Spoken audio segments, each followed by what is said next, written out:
राधे राधे दोस्तों। आप सभी को आपके अपने YouTube channel divine of inside best में बहुत बहुत स्वागत है। नवरात्रि तो सब जानते हैं, चैत और शारदी। लेकिन क्या आप जानते हैं, एक ऐसी नवरात्रि भी होती है जो शोर शराबे से दूर गुप्त रूप से साधना के लिए मानी जाती है। अब इसे कहते हैं माँ गुप्त नवरात्रि। यह नवरात्रि तंत्र साधना और सिद्धि से जुड़ी हुई है। दरअसल माँ गुप्त नवरात्रि 19 जनवरी से शुरू हो चुकी है और यह 28 जनवरी 2026 तक चलेगी। अब ऐसे में आइए आज के इस वीडियो में जानते हैं कि आखिर माघ गुप्त नवरात्रि क्यों मनाई जाती है, कब से इसकी शुरुआत हुई और इसकी पौराणिक कथा क्या है।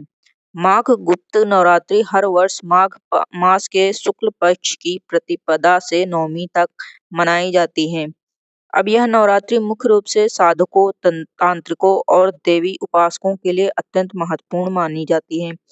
अब इसे गुप्त इसलिए भी कहा जाता है कि क्योंकि इसमें की जाने वाली साधनाएं सार्वजनिक नहीं होती, बल्कि एकांत और गोपनीय रूप से की जाती हैं। आइए अब आपको बताते हैं कि आखिर माघ गुप्त नवरात्रि क्यों मनाई जाती है। धार्मिक मान्यताओं के अनुसार वर्ष में कुल 4 नवरात्रियां होती हैं। 2 प्रकट यानी कि चैत्र और शारदी और 2 गुप्त यानी कि माघ और आषाढ़। माघ गुप्त नवरात्रि विशेष रूप से माघ विद्या साधना के लिए जानी जाती है।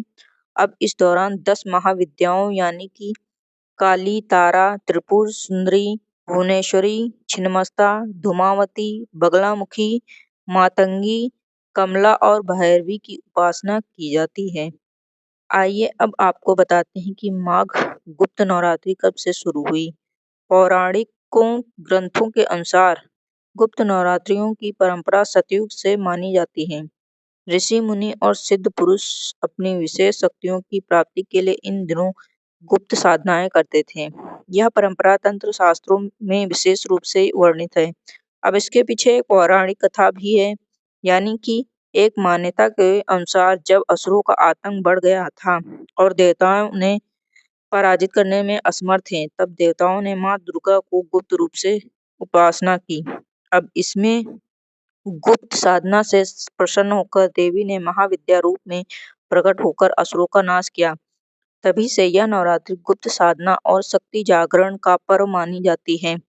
अब एक कथा के अनुसार भगवान शिव ने स्वयं पार्वती को माघ गुप्त नवरात्रि की महिमा बताई और कहा कि उस समय की गई साधना शीघ्र फल देती है, क्योंकि देवी इस काल में अत्यंत जागृत अवस्था में होती हैं। वहीं अगर बात इसके महत्व और तथ्य की कर लें तो माघ गुप्त नवरात्रि आत्म शुद्धि, शक्ति साधना और मानसिक दृढ़ता का पर्व है। अब इस दौरान तप, जप, तप, ध्यान और संयम का विशेष महत्व होता है। माना जाता है कि सच्चे मन से की गई साधना से नकारात्मक शक्तियां नष्ट होती हैं और जीवन में सकारात्मक परिवर्तन आता है। अब इस प्रकार माघ गुप्त नवरात्रि केवल एक पर्व नहीं, बल्कि आत्मिक उन्नति और दिव्य शक्ति से जुड़ने का एक बढ़िया अवसर भी होता है। तो दोस्तों, फिलहाल इस वीडियो में इतना ही। आपको यह जानकारी कैसी लगी हमें कमेंट में लिखकर जरूर बताएं और चैनल को सब्सक्राइब जरूर कर लीजिएगा।